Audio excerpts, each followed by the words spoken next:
Welcome back, and time now for the business news. There's no longer a shortage of cement. That assurance from Minister of Industry, Investment and Commerce at the post-cabinet press briefing on Wednesday. Romada Lyons has details. Foundations rattled, and at the same time, foundation remedies difficult to attain. Almost 8 months after Hurricane Melissa, rebuilding continues in western Jamaica. The rush for building materials, namely cement, has been urgent, and in previous months, it proved to be challenging. People are putting on back their roofs, but they're not putting on metal roofs. Many of them are slabbing their roofs. More cement. You have to build back the houses, some of them that were blown down. More cement. You're building roads, sometimes roads and culverts need cement. So the demand was great. As many were left with their financial realities hardening, like the same cement they needed, this issue arose. Cement sales dropped to very, very small amounts. Nobody was building. We had to clean up the streets. I remember I was all over the country, all 7, 8 of them, looking at getting mom and pop shops back together. So cement demand really fell. But money aside, coming out of the Category 5 system, the demand just couldn't meet the supply. That's why Mr. Hill says Cabinet decided who got additional amounts, and now a shortage is no longer an issue. We know now that the demand supply equilibrium is coming back to normalcy. We know cement company has imported a lot more. The new importers are out there setting up their arrangements.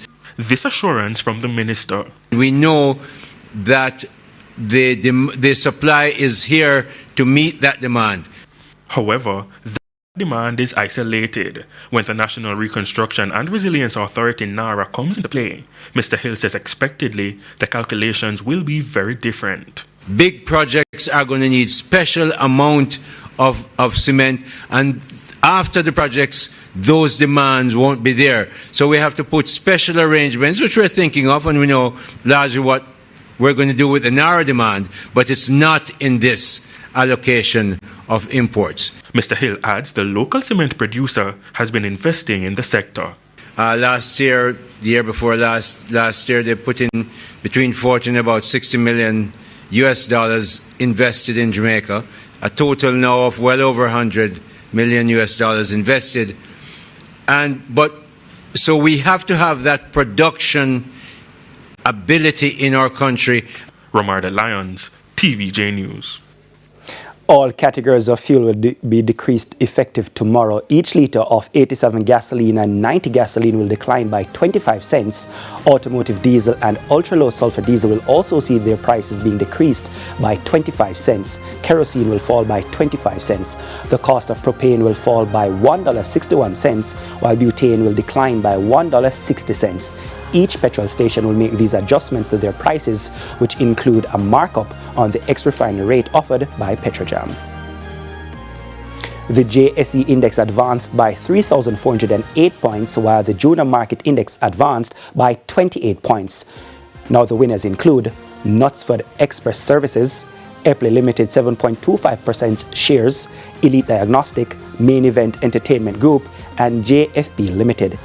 The losers, they include First Rock Real Estate Investments US dollar shares, MPC Caribbean Clean Energy, Mayberry Group, 138 Student Living Jamaica Variable Preference shares, and Proven Group US dollar shares. 13 stocks traded firm. To some foreign exchange news now, because at the end of foreign exchange trading, banks and cambios were selling the US dollar for an average $158.62. The Canadian dollar is being sold for $113.32. The pound is going for $212.46, while the euro is selling for an average $187.27. We take another break, but please stay with us. More stories. For sports, okay, so do stand by because sports is coming up next.